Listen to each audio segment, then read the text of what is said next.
तो आज हम लेकर आए हैं एनसीईआरटी गणित क्लास 10th की एक्सरसाइज 1.3 का क्वेश्चन नंबर 1 और 2। तो क्वेश्चन नंबर 1 क्या कह रहा है, आइए देखते हैं। क्वेश्चन नंबर 1 कह रहा है कि सिद्ध कीजिए कि रूट 5 एक अपरिमेय संख्या है। यानी कि क्वेश्चन में हमें कह रहा है कि रूट 5 एक अपरिमेय संख्या है, लेकिन हम मान के क्या चलेंगे कि रूट 5 एक परिमेय संख्या है। तो क्या लिखेंगे, आइए देखते हैं। माना रूट 5 एक परिमेय संख्या है। जब रूट 5 को परिमेय संख्या माना है तो फिर यानी कि रूट 5 को p बटे क्यू के रूप में लिख सकते हैं, क्योंकि परिमेय संख्या को p बटे क्यू के रूप में लिखते हैं।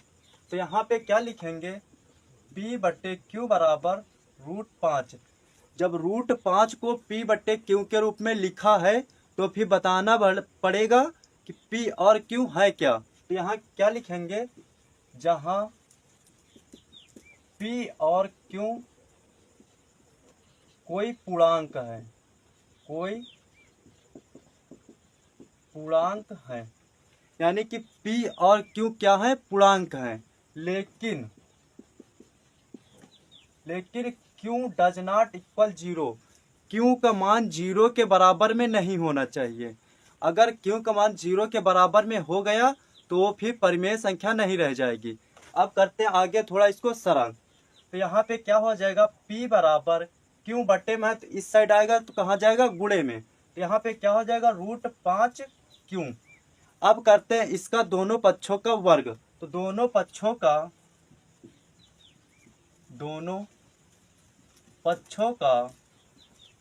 वर्ग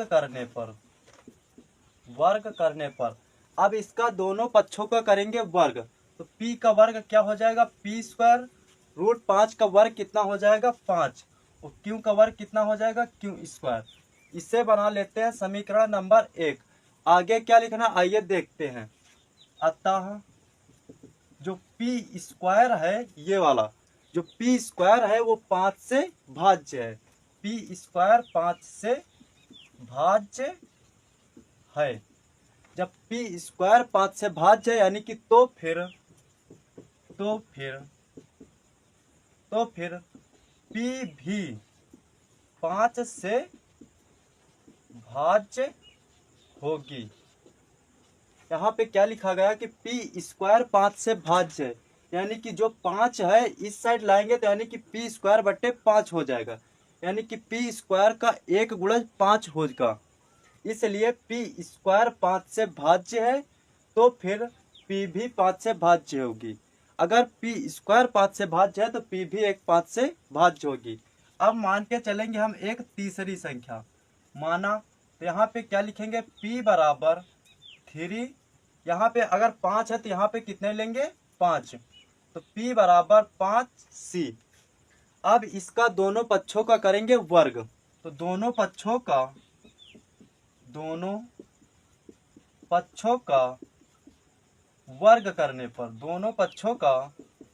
वर्ग करने पर इसका वर्ग करेंगे तो क्या हो जाएगा, p का वर्ग क्या हो जाएगा, p स्क्वायर।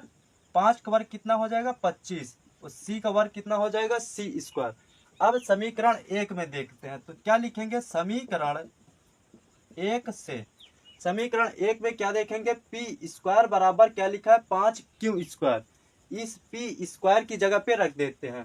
तो p स्क्वायर की जगह पे क्या रखेंगे, 5q स्क्वायर। आगे कितना है, 25c स्क्वायर। अब इसको काटेंगे तो कितने बार कटेगा, 5 एकम 5, 5 25। तो यहाँ से q स्क्वायर बराबर कितना निकला है, 5c स्क्वायर। अब आगे क्या लिखना, आइए देखते हैं। इससे बना लेते हैं समीकरण नंबर 2।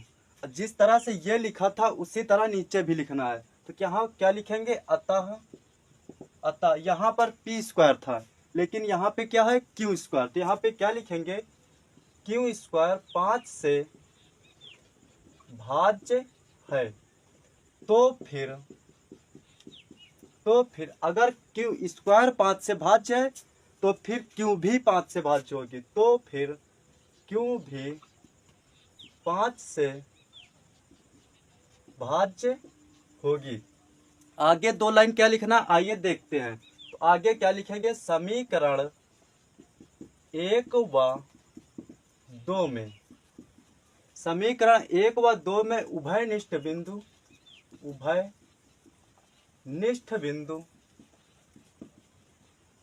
समीकरण 1 और 2 में देखेंगे कि उभयनिष्ठ बिंदु क्या है। तो समीकरण 1 व 2 में देखेंगे कि 5 इस जगह है, 5 इस जगह है, यानी कि 5 दोनों समीकरण में है।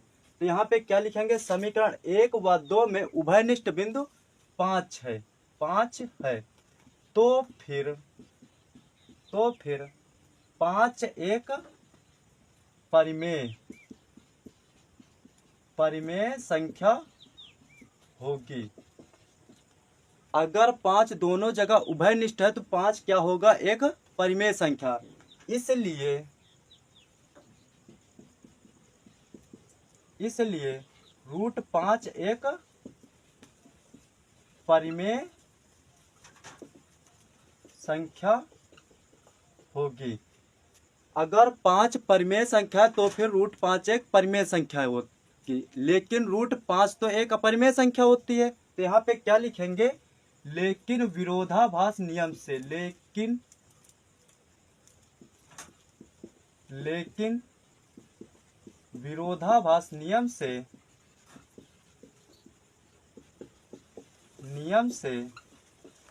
√5 एक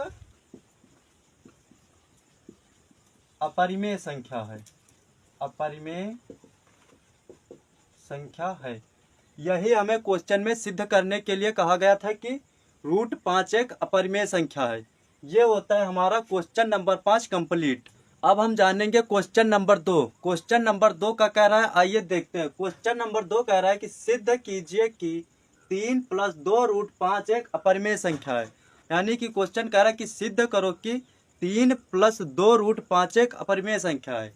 लेकिन हम मान के क्या चलेंगे कि 3 + 2 √5 एक परिमेय संख्या है। तो क्या लिखेंगे, आइए देखते हैं। माना 3 + 2 √5 एक परिमेय संख्या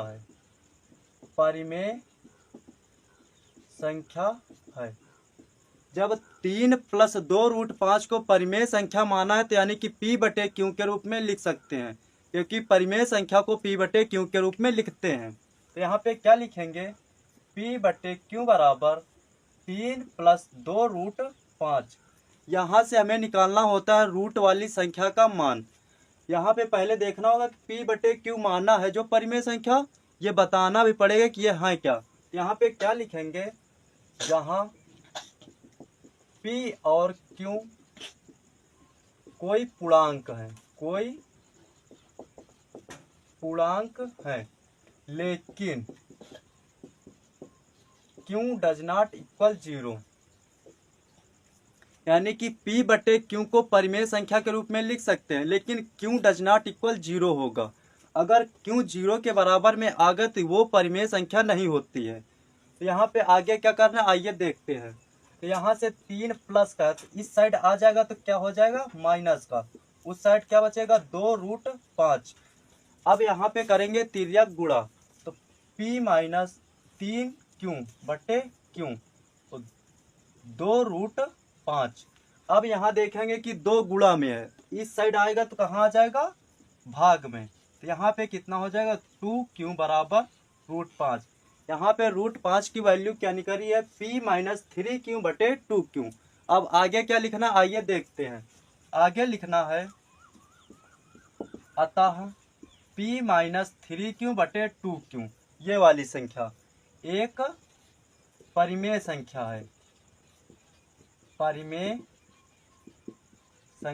है। अब इसमें देखेंगे कि P - 3Q/2Q जो कि P/Q के रूप में है, तो इसे क्या बताएंगे कि एक परिमेय संख्या है। तो फिर अगर इसके बराबर में √5 है तो ये भी एक परिमेय संख्या होगी। तो फिर √5 एक परिमेय संख्या होगी,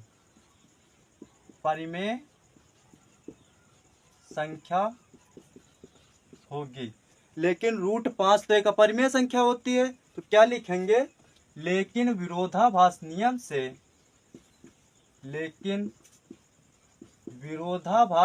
से विरोधाभास नियम से रूट पाँच एक अपरिमेय संख्या है। अपरिमेय संख्या है। अगर रूट पाँच एक अपरिमेय संख्या है तो फिर 3 + 2 रूट पाँच भी एक अपरिमेय संख्या होगी। तो फिर 3 + 2 रूट पाँच एक अपरिमेय संख्या होगी। अपरिमेय संख्या होगी। ये होता है हमारा क्वेश्चन नंबर 2 कंप्लीट। नंबर 3 कह रहा है कि सिद्ध कीजिए कि निम्नलिखित संख्याएं अपरिमेय है। यानी कि इसमें हमें 3 सवाल दिए गए हैं। 1/√2, 7 रूट 5, 6 + √2। ये सिद्ध करना है कि ये संख्याएं अपरिमेय हैं। तो हम इसका करेंगे पहला पार्ट। इसका पहला पार्ट क्या कह रहा है? 1/√2। यह कह रहा है कि इसे सिद्ध करो कि अपरिमेय संख्या है। लेकिन हम मान के क्या चलेंगे कि यह एक परिमेय संख्या है। यहाँ क्या लिखेंगे? माना 1/√2 एक परिमेय संख्या है। परिमेय संख्या है। अब जब 1/2 को परिमेय संख्या माना है तो इसे P/Q के रूप में लिख सकते हैं, क्योंकि परिमेय संख्याएं P/Q के रूप में होती हैं। तो हम P/Q बराबर 1/√2 परिमेय संख्या जो P/Q के रूप में होती है उन्हें क्या कहते हैं? परिमेय संख्या। जब परिमेय संख्या माना है तो 1/√2 को क्या लिखा है? P/Q के रूप में। अब P/Q रूप तो लिखा है, लेकिन P और Q है क्या ये भी तो बताना पड़ेगा। तो यहाँ पे क्या लिखा जाएगा? जहाँ P और Q कोई पूर्णांक है, लेकिन Q does not equal 0। Q 0 के बराबर में नहीं होना चाहिए। अगर Q 0 के बराबर में आ गए तो वो परिमेय संख्या नहीं होती हैं। इसलिए Q डज नॉट इक्वल 0 होता है। अब यहाँ पे निकालना होता है जो रूट में संख्या होती है उसका मान।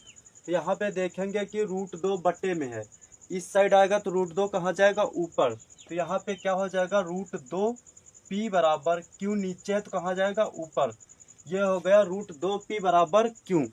अब यहाँ पे P गुणे में है तो इस साइड आएगा तो कहाँ जाएगा? बट्टे में। तो यहाँ पे क्या हो जाएगा? √2 बराबर Q/P।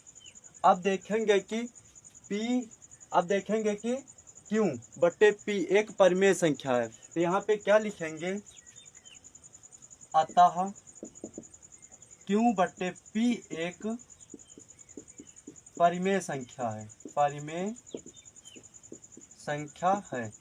जब Q/P एक परिमेय संख्या है तो फिर √2 भी एक परिमेय संख्या होगी, क्योंकि Q/P के बराबर में है तो वो भी एक परिमेय संख्या होगी ना। तो यहाँ पे क्या लिखेंगे? तो फिर √2 एक परिमेय संख्या होगी। परिमेय संख्या होगी। लेकिन √2 तो एक अपरिमेय संख्या होती है। तो यहाँ पे क्या लिखेंगे? लेकिन विरोधाभास नियम से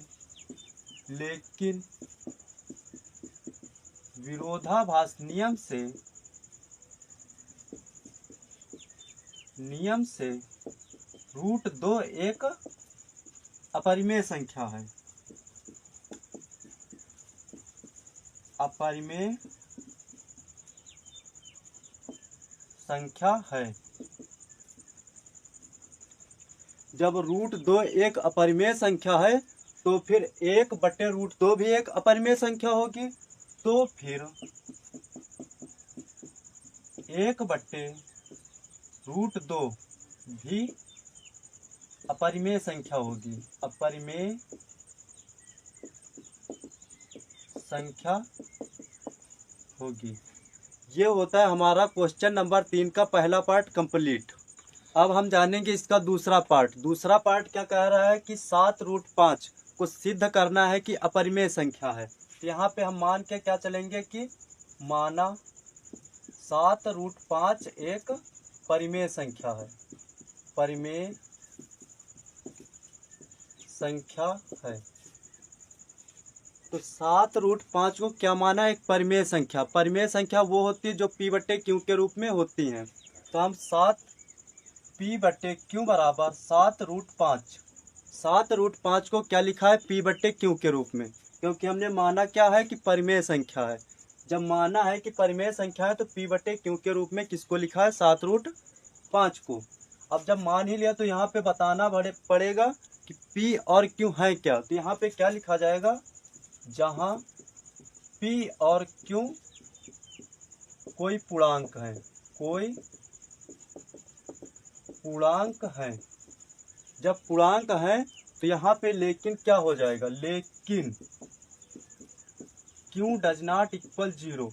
अगर q की वैल्यू 0 आ गई, ये वाली, तो फिर ये परिमेय संख्या नहीं होती है।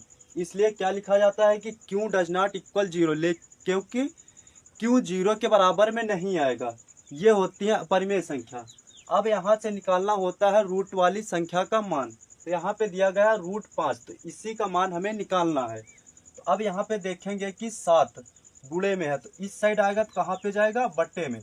ये कितना हो जाएगा, 7q बराबर में √5। ये निकल आया हमारा √5 का मान। अब देखेंगे कि p/7q, जो कि p/q के रूप में है, तो ये संख्या क्या होगी, परिमेय संख्या। तो यहाँ पे क्या लिखेंगे,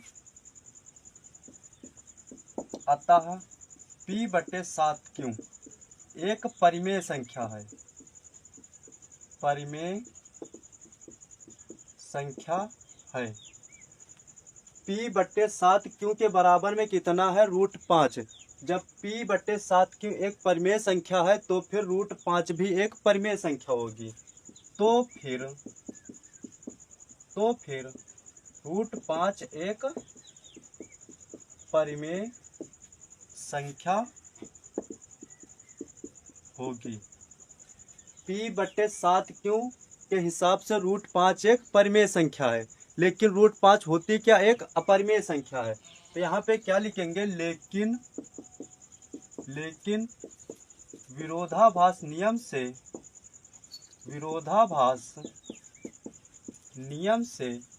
√5 एक अपरिमेय संख्या है, अपरिमेय संख्या है। जब √5 एक अपरिमेय संख्या है तो फिर 7√5 भी एक अपरिमेय संख्या होगी। तो फिर 7√5 एक अपरिमेय संख्या होगी, अपरिमेय संख्या होगी। यही हमें क्वेश्चन में सिद्ध करने के लिए कहा गया था। ये होता है क्वेश्चन नंबर 3 का दूसरा पार्ट कंप्लीट। अब हम जानेंगे क्वेश्चन नंबर 3 का तीसरा पार्ट। तीसरा पार्ट क्या कह रहा है, 6 + √2 एक अपरिमेय संख्या है, लेकिन हम मान के क्या चलते हैं कि परिमेय संख्या है। तो यहाँ पे क्या लिखेंगे, माना 6 + √2 एक परिमेय संख्या है, परिमेय संख्या है। जब 6 + √2 को परिमेय संख्या माना है तो इसे क्या लिख सकते हैं, p/q के रूप में। तो इसे क्या लिखेंगे, p/q बराबर 6 + √2। जब 6 + √2 को परिमेय संख्या p/q के रूप में माना है तो यहाँ पे बताना पड़ेगा कि p और q क्या है। तो यहाँ पे क्या लिखा जाएगा, जहाँ p और q कोई पूर्णांक है, p और q कोई पूर्णांक तो हैं, लेकिन q does not equal 0। q 0 के बराबर में नहीं होना चाहिए। अगर q 0 के बराबर में आ गया तो संख्या p/q के रूप में जो होती है वो परिमेय संख्या नहीं होती हैं। कब, जब q बराबर 0 आ जाएगा। तो यहाँ पे q डज नॉट इक्वल 0, यानी कि q 0 के बराबर में नहीं होना चाहिए। अब यहाँ पे हमें निकालना होता है रूट वाली संख्या का मान। यहाँ पे दिया कितना गया, √2। तो 6 प्लस का इस साइड करेंगे तो क्या हो जाएगा, P बट्टे Q माइनस 6 बराबर में √2। अब यहाँ पे करेंगे तो यहाँ पे क्या हो जाएगा, P माइनस 6Q बट्टे में Q, ये हो जाएगा बराबर में √2। यहाँ पे देखें P बट्टे Q का गुणा 6 में करेंगे तो कितना आएगा, 6Q बट्टे में Q। अब देखेंगे कि P माइनस 6Q बट्टे Q एक P बट्टे Q के रूप में, यानी कि ये एक परिमेय संख्या है। तो यहाँ पे क्या लिखेंगे, अतः P माइनस 6Q बट्टे Q एक परिमेय संख्या है, एक परिमेय संख्या है। P माइनस 6Q बटे Q के हिसाब से √2 एक परिमेय संख्या है, क्योंकि इसके बराबर में है तो ये क्या कह रहा है कि √2 एक परिमेय संख्या है। तो यहाँ पे क्या लिखेंगे, तो फिर √2 एक परिमेय संख्या है। लेकिन √2 तो एक अपरिमेय संख्या होती है, तो यहाँ पे क्या लिखेंगे, लेकिन विरोधाभास नियम से,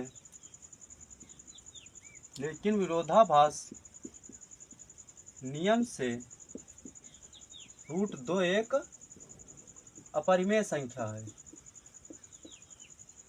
अपरिमेय संख्या है। जब √2 एक अपरिमेय संख्या है तो फिर 6 प्लस √2 भी एक अपरिमेय संख्या होगी। तो फिर 6 प्लस √2 एक अपरिमेय संख्या होगी, अपरिमेय संख्या होती। ये होता है हमारा क्वेश्चन नंबर 3 कंप्लीट। अगर सेशन अच्छा लगा तो हमारे चैनल को लाइक, शेयर एंड सब्सक्राइब करना ना भूलें।